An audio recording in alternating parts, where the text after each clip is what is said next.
Video ini dibawakan oleh Pala Bola Jersey. Dapatkan Pala Bola Jersey milik anda di Shopee sekarang. Link di description.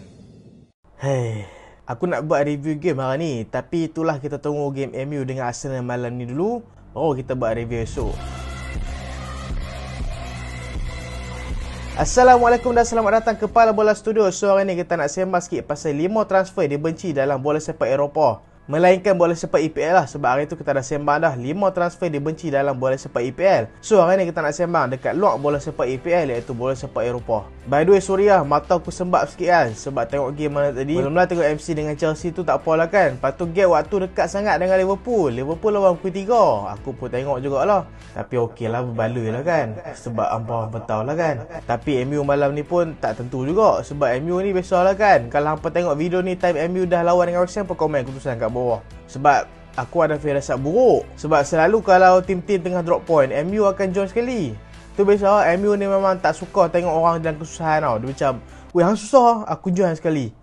So tak mau cakap banyak, kita nak sembang. Transfer macam kita tahu adalah transfer yang sangat disukai oleh semua kelab. Semua fans suka transfer. Melainkan kalau pemain kita nak pergi ke kelab lain, tu kita tak suka. Kecuali kalau player tu macam player kita tak suka lah. Contoh macam Maguire kan. Maguire lagi, video lepas aku sebut Maguire dah. Kesian keadaan. Dia dah lah perform game lepas kan. So sedih lah kalau dia pindah sebab dia dah perform kan. Hampa sedih ke?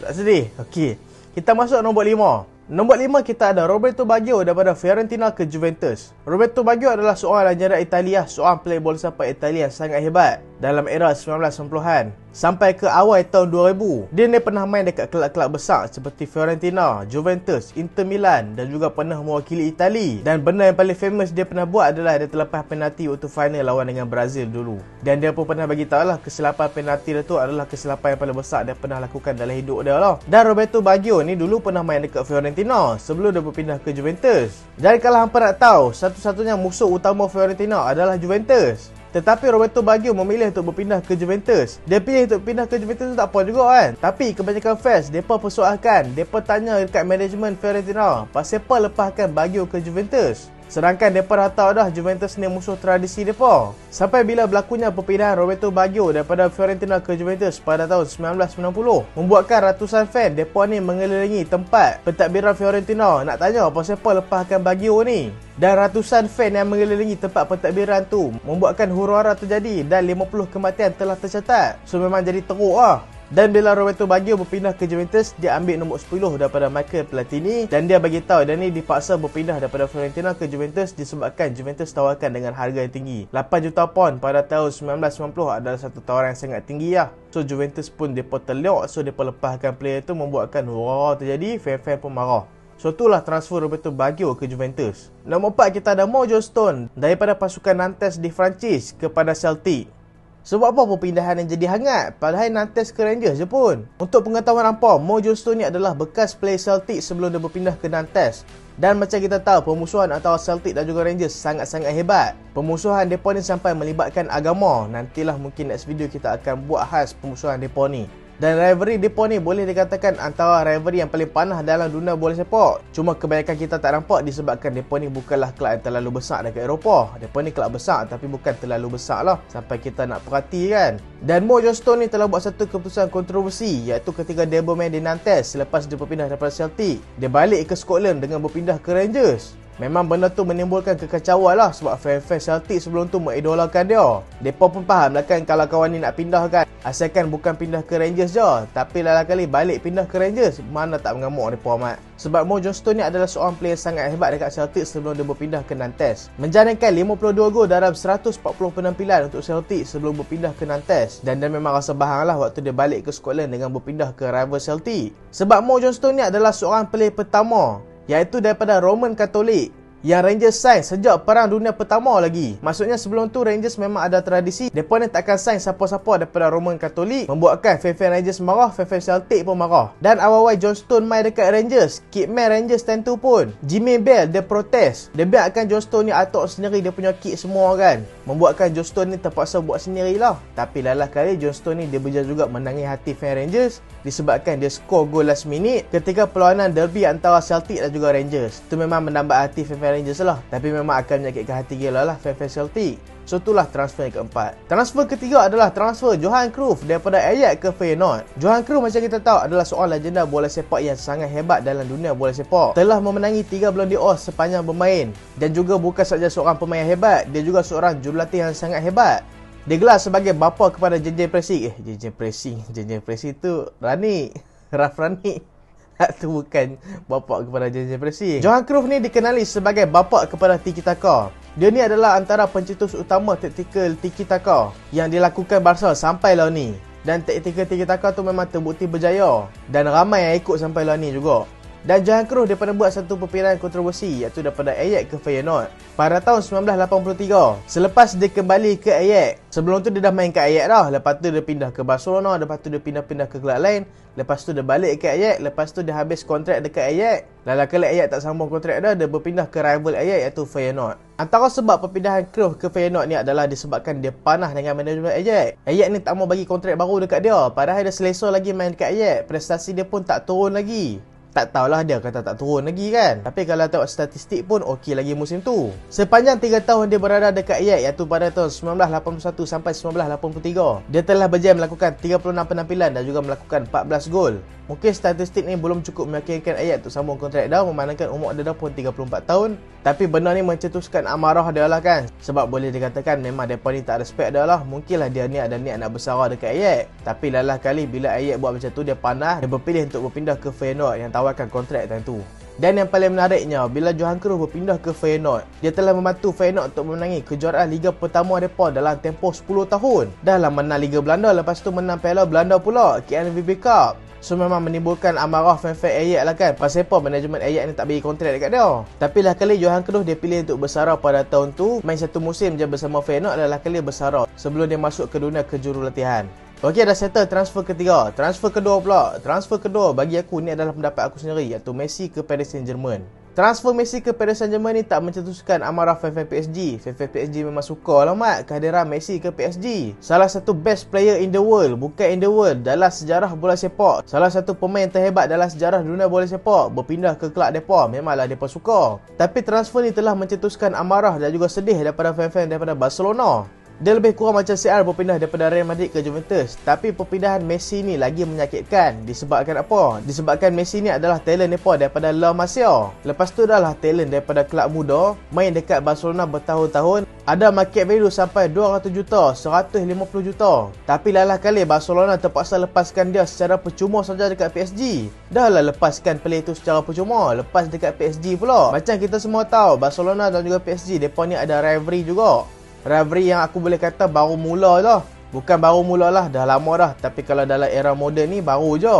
Dan permusuhan antara Barcelona dan juga PSG ni bermula waktu tu Barcelona cuba dapatkan Thiago Silva dan juga Marco Verratti daripada PSG. Tapi lalah kali tak dapat. PSG tiba-tiba trigger release clause Neymar dekat Barcelona. Start tu lah Barcelona dan juga PSG ni, mereka ni rivalry.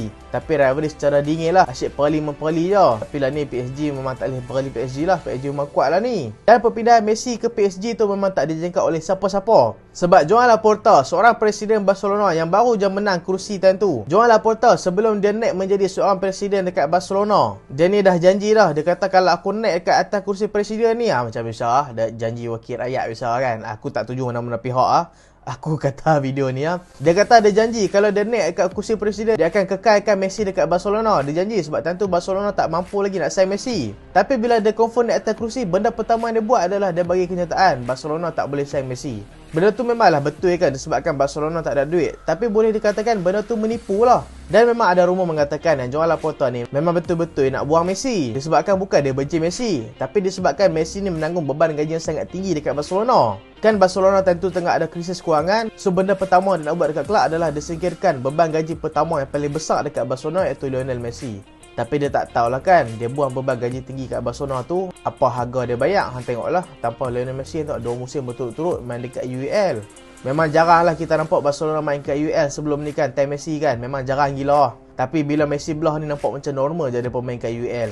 Dan benda ni memang menimbulkan kesedihan lah dekat satu dunia bola sepak. Sebab semua tak jangka yang Messi akan berpindah secara mengejut. Dan PSG pun nampak chance ni, mereka pun sambak lah Messi daripada Barcelona. So itulah transfer kedua. Kita ke transfer pertama pula. Transfer pertama dia adalah transfer yang paling kontroversi, yang paling mencetuskan amarah, yang apa semua mungkin kemungkinan dah tahu dah siapa dekat nombor 1 ni, iaitu Luis Figo ke Real Madrid. Luis Figo adalah seorang ikon dekat Barcelona sebelum dia berpindah ke Real Madrid. Sebelum tu dia main dekat Sporting CP. Lepas tu Barcelona beli dia dengan harga 2.25 juta pound. Sebelum dia berpindah ke Barcelona tu adalah juga kan rumor-rumor nak kata dia berpindah ke Itali, tapi last kali dia berpindah ke Barcelona. Awal-awal perpindahan dia dekat Barcelona ni agak susah lah sebab dia baru nak beradaptasi dekat negara baru, dekat kelab baru. Tapi makin lama kelamaan dia ni menjadi satu figura dekat Barcelona, menjadi seorang player yang sangat disegani di atas padang dan juga di luar padang. Lagi-lagi diberikan band captain dekat Barcelona pula. Dan dekat Barcelona dia telah melalui masa-masa jaya dia, memenangi La Liga pada 2 musim berturut-turut, musim 97-98 dan juga musim 98-99. Memenangi Copa del Rey, Super Copa de España, memenangi UEFA Cup, UEFA Super Cup, semua dah menang dekat Barcelona. Tapi tiba-tiba pada Julai tahun 2000, Figo telah membuat satu perpindahan kontroversi, yang paling kontroversi, berpindah ke Real Madrid. Dia berpindah ke Real Madrid daripada Barcelona. Macam kita tahu, rivalry antara Barcelona dan juga Real Madrid ni adalah antara rivalry terbesar dekat dunia bola sepak. Tapi dia boleh berpindah macam tu je walaupun dengan rekod perpindahan yang sangat tinggi, iaitu 62 juta euro. So perpindahan yang sangat besar lah pada tahun 2000. Dan perpindahan ni tak lain dan tak bukan dibuat oleh seorang presiden Real Madrid yang baru saja naik kerusi tentu, iaitu Florentino Perez. Macam kita tahu lah Tok Perez, sejak dia naik kat situ sampailah dia pegang Real Madrid. Dan janji Florentino Perez sebelum dia naik kerusi presiden, dia bagi tahu dah. Dia kata, kalau aku jadi presiden, memang aku akan bawa Figo daripada Barcelona ke Real Madrid.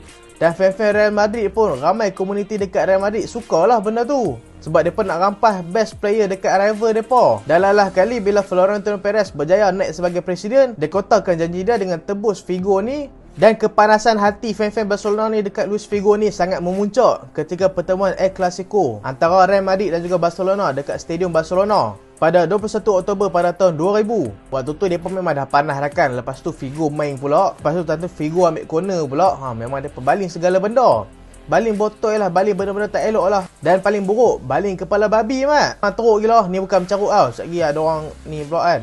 Dia baling kepala babi sampai ke atas padang oh. Memang menghina gila lah Luis Figo. Fan-fan Barcelona memang tak boleh terima lah. Tetapi beberapa momen selepas tu, Luis Figo pun dah terangkan sebab apa dia berpindah ke Real Madrid. Luis Figo bagi tahu, ejen dia ni ada satu perjanjian dengan Florentino Perez. Depa ni buat perjanjian macam ni. Waktu tu Florentino Perez boleh dikatakan betting lah dengan ejen dia. Florentino Perez bagi tahu, kalau aku tak berjaya naik kerusi presiden dekat Real Madrid, aku akan bayar kat hang 1 juta euro. Iaitu bayar dekat Figo lah. Dan Perez pun bagi tahu, kalau aku berjaya naik sebagai presiden dekat Real Madrid, hang kena join Real Madrid. Ataupun kalau hang tak mau join Real Madrid, hang kena bayar satu jumlah wang yang besar, iaitu Perez sendirilah. Sebab kalau Luis Figo tak mau berpindah daripada Barcelona ke Real Madrid, Luis Figo ni akan terpaksa untuk bayar 30 juta euro kepada Florentino Perez sendiri. Yang paling buruk adalah Florentino Perez berjaya menjadi seorang presiden dekat Real Madrid dan Luis Figo ni mau tak mau kena pindah ha. Dan Luis Figo ni pun ada menyatakan lah dia ni agak kecewa dengan Barcelona sebab Barcelona tak halang perjanjian tu. Dan ejen hang buat perjanjian, lepas tu hang nak marah Barcelona pula kan. So tak tahulah macam mana kan. Tapi Luis Figo ni dekat Barcelona, dekat Real Madrid, dia telah mencapai kejayaan bersama dua-dua kelab ni. Dan paling penting dia telah menang Ballon d'Or bersama Real Madrid lah. Dan apa rasa siapa lagi transfer yang paling dibenci dekat dunia bola sepak Eropah kan selain 5 player ni? Dan apa setuju tak 5 player ni transfer paling dibenci? Kak ada lagi player yang patut dibenci dalam 5 transfer ni? Video lepas 5 transfer dekat EPL ada orang boh Maguire ke Manchester United, tu aku rasa macam betul jugalah. Dalam mahal lepas tu scam pula kan. So itulah video kali ini dan terima kasih sebab tonton sampai habis. Jangan lupa like, jangan lupa share, jangan lupa subscribe. Aku Salehan. Assalamualaikum.